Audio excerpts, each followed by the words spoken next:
Chapter 1. The Quiet. Before. The morning sun glinted off Zenith's blade as he strapped it to his pack. Zeno watched, feeling uneasy. He had never seen his father carry a weapon like it. The grass was wet with dew, and the air was sharp with the scent of pine. A wood dove called out, its cry settling heavily in Zeno's chest.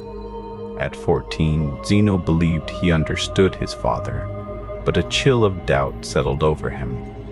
He realized he was mistaken. Zenith noticed Zeno's unease and paused, adjusting the strap on his pack. "There are forces in the world, Zeno, that have limits, just as you or I do," he said, his voice thoughtful. "The energy we use has two core rules that govern it. First, it's finite within each person. Overuse leads to exhaustion and can even harm our bodies. Second, channeling this energy can only be done through precise techniques. Without understanding those limits, it becomes chaos, not power." "Where are you going?" Zeno asked from the doorway. Zenith knelt down and reached out, pulling both children close to him. Iris squirmed, trying to pull away, but Zeno felt the tension and urgency in his father's grip. "Just resolving some problems for people who need help," Zenith said. "Nothing dangerous. I'll be home before you know it." He kissed Luna goodbye. Zeno saw the worry trembling in his mother's silver eyes, the same shade as his own. Her silent despair cut deeper than words. Helpless as Zenith rode into the forest and vanished among the trees. Zeno didn't know this would be the last time he saw his father. Still, the ache in his chest felt like a warning, sharp and real. 3 uneasy days went by. Luna kept up their routines, meals, gardening, reading lessons. Even so, Zeno often saw her staring at the forest path, waiting. On the 3rd morning, a raven's harsh cry broke the silence. All 3 of them froze. The black bird circled twice, then landed on their roof. A message was tied to its leg.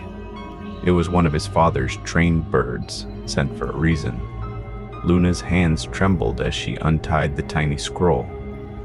Tears welled as she read, her face drained of color, lips parting in a devastated, silent gasp. "Pack," she whispered. "Everything you can carry. We leave in 10 minutes. "Mother, what? Now?" The next 10 minutes were chaos. Luna rushed between the kitchen and the entryway, her knuckles white as she gripped the bag handles.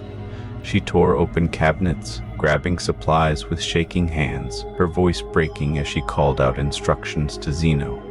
Zeno packed his training clothes and his father's silver medallion, fighting back tears as his hands shook while closing his bag.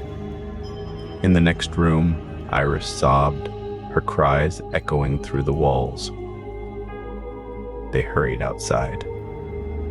Luna's jaw was tight and her eyes alert as she took a defensive stance, gripping weapons Zeno had never seen her use before, a curved dagger and a crossbow, both ready. "Which way?" Zeno asked. "North path, away from." The arrow struck without warning, plunging into Luna's shoulder. She gasped in pain. Luna spun and stumbled. 6 figures stepped out from the trees, dressed in dark leathers with weapons ready. They moved with the confidence of professionals. "Luna, wife of Zenith," the lead man called. "You and your children are coming with us." Luna stood between the attackers and her children. Blood ran down her arm, but her grip on the dagger stayed steady. Her eyes were fierce with love.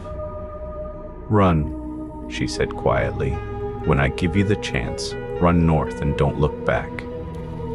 "Mother, no," Iris sobbed. Luna moved fast. She hurled the dagger, sending it spinning end over end, until it struck deep in the nearest attacker's throat. As her arm completed the throw, her other hand cocked and fired the crossbow, the bolt piercing a second attacker's chest. Both men fell almost simultaneously. Run. Everything turned to chaos. Zeno grabbed Iris's hand and ran toward the trees.